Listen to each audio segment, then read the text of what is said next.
vamos a ingresar a nuestro trabajo matemático, el cual desarrollaremos en 2 programas, donde aprenderemos a representar estadísticamente las prácticas culturales que promueven la participación ciudadana, para luego plantear conclusiones sobre las prácticas culturales que permiten participación ciudadana en la comunidad.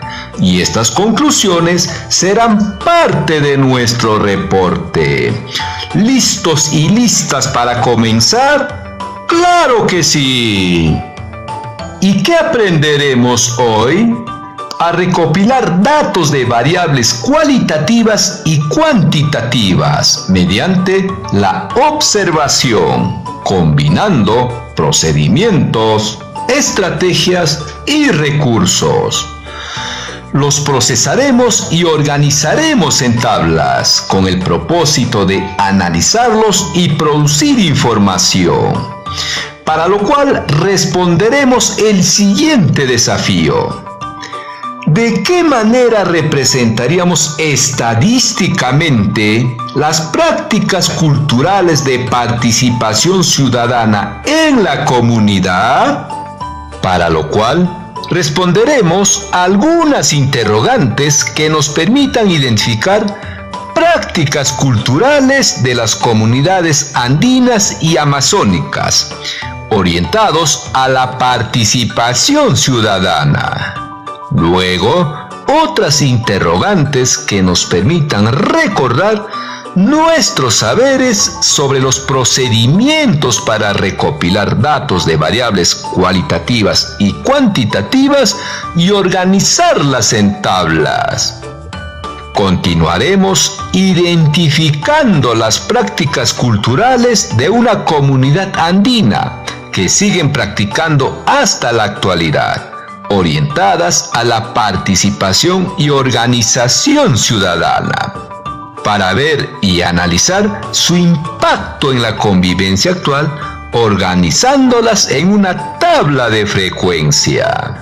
Finalmente, plantearemos unos desafíos con la finalidad de aplicar lo aprendido en situaciones de tu comunidad, lo cual fortalecerán tus aprendizajes.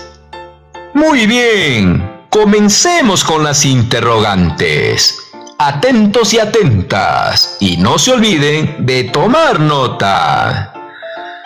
¿Cuáles son las principales prácticas culturales de las comunidades andinas y amazónicas orientadas a la participación ciudadana? Segunda pregunta. ¿Cómo se recopila datos de variables estadísticas? Tercera pregunta. ¿Cómo organizar y representar los datos recogidos en tablas? Puedes responder. Te espero.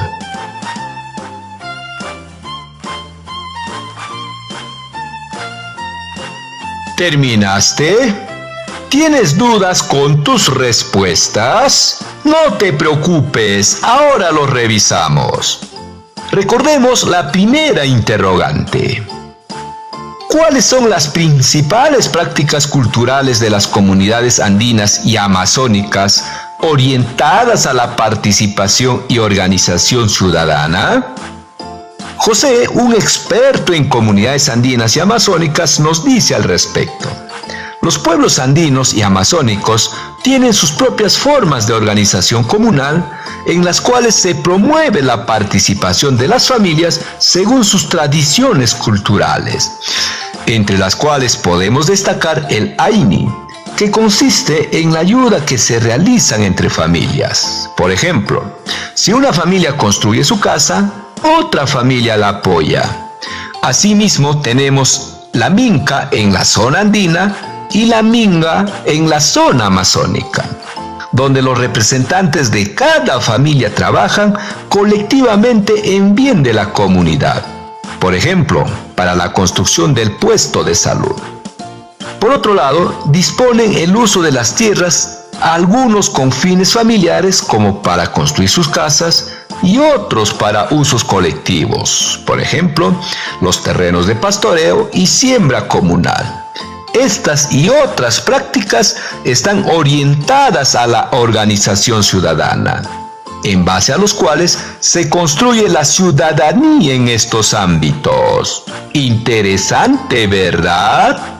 Sigamos con la siguiente interrogante. ¿Cómo se recopila datos de variables estadísticas? Para esta interrogante tomaremos la respuesta de Martín, un estudiante del tercer grado, quien dijo: se requiere contar con un instrumento que debe cumplir con algunos elementos básicos, como los datos de las variables que se recogerán, decidir el orden en que se registrarán los datos, considerar cómo se realizarán las preguntas, planear cómo se anotarán las respuestas, realizar una prueba piloto del instrumento, redactar las instrucciones necesarias. Qué importante es saber toda esta información, ¿cierto? Continuemos. ¿Cómo organizar y representar los datos recogidos en tablas? En esta oportunidad escucharemos la respuesta de Luciana, estudiante del cuarto grado, quien dijo: una vez que se ha recolectado y clasificado la información, resulta importante representarlo de manera adecuada, de tal forma que nos permita hacer un análisis útil, y los podemos hacer mediante cuadros y gráficos. Los cuadros estadísticos son arreglos ordenados de filas y columnas, con la finalidad de ofrecer información resumida de fácil lectura, comparación e interpretación. Además, mencionaremos los principales elementos de los cuadros estadísticos. Primero, considerar el título del cuadro. Segundo, es el cuadro propiamente dicho. En esta parte se organiza la información de la siguiente manera. El encabezamiento es la primera fila en la cual se consideran las categorías de la tabla. Luego, la columna principal o matriz, en la cual se ubica la variable de estudio. Y el cuerpo son las casillas donde se anotan los valores numéricos recogidos y calculados. Tercero, la fuente es la indicación al pie del cuadro que sirve para indicar de dónde se obtuvieron los datos. ¡Excelente! Sigamos adelante. Ahora te presento el siguiente caso. Presta atención y no te olvides de tomar nota. El año 2019, en la comunidad andina de Mantari, las autoridades y pobladores programaron la minca para refaccionar la iglesia, el local comunal, el estadio, la carretera, los canales de riego y la plaza de la comunidad, con la finalidad de estar listos para el aniversario que se celebra el 4 de octubre. El agente municipal anotó la participación de los representantes de las familias en cada mes, cuyos resultados fueron los siguientes. En mayo participaron 7 personas mayores y 2 jóvenes. En junio, 8 adultos y 4 jóvenes. En julio, 9 adultos y 2 jóvenes. En agosto, 9 adultos y 4 jóvenes. En septiembre, 8 adultos y 10 jóvenes. En octubre, 5 adultos y 12 jóvenes, logrando de esta manera que todas las familias participen de la minca. Elabora una tabla de frecuencias para organizar los datos presentados. Analizar cuál es el nivel de participación de los jóvenes frente a los adultos. Puedes iniciar. Te espero. ¿Terminaste? ¿Cómo te fue? ¿Con algunas dudas? No te preocupes, ahora los revisamos juntos. Y no te olvides de tomar nota. En primer lugar, veamos si comprendimos el problema. ¿En qué año programaron la Minca? En el año 2019. Muy bien. ¿Y qué es la Minca? Es el trabajo colectivo de la comunidad, donde un representante de cada familia participa. ¿Con qué motivo se planificó la Minca? Por el aniversario de la comunidad que se celebra el 4 de octubre, en la cual refaccionarán o mejorará la iglesia, el local comunal, el estadio, la carretera, los canales de riego y la plaza de la comunidad. ¿Quiénes participaron de la Minca? Según el reporte del agente municipal, participaron adultos y jóvenes en representación de sus familias desde mayo hasta octubre. Con los datos analizados del problema, podemos continuar. Elabora una tabla de frecuencia para organizar los datos. Primero, ¿cuál sería el nombre de nuestra tabla? Muy bien. Personas, adultos y jóvenes que trabajan en la Minca de la comunidad de Mantari durante los meses de mayo a octubre del 2019. Segundo, organicemos los datos en la tabla de frecuencias, para lo cual elaboramos una tabla con 4 columnas y 8 filas. En la primera fila colocaremos las categorías, ubicando en la primera columna los meses, en la segunda columna la frecuencia absoluta, en la tercera columna la frecuencia relativa, en la cuarta columna la frecuencia relativa porcentual. Continuemos en la segunda fila. Colocamos el mes de mayo y en esa misma fila y en la segunda columna escribimos la frecuencia absoluta. En este caso es el número 9. ¿Cómo lo obtenemos? Muy bien. Sumando el número de adultos, que es 7, más el número de jóvenes, y en este caso es 2. Que trabajaron en la Minca de mayo. Sigamos ahora con el mes de junio. Su frecuencia absoluta es 12. De julio es 11. De agosto, 13. De septiembre, 18. De octubre es 17. Siendo un total de 80 familias que participaron en la Minca desde mayo a octubre. Ahora recordemos cómo hallamos la frecuencia relativa. ¡Excelente! La frecuencia relativa de mayo se obtiene dividiendo su frecuencia absoluta, que es 9, entre el total de familias, que es 80, y efectuando obtenemos 0,11 u 11 centésimos aproximadamente. ¿Lo recordaste? ¡Claro que sí! Ahora continuamos con los siguientes meses. La frecuencia relativa de junio es 0,15. En julio es 0,14.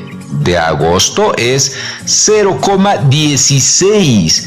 De septiembre es 0,23. y de octubre es 0,21. Para terminar la tabla, hallemos la frecuencia relativa porcentual.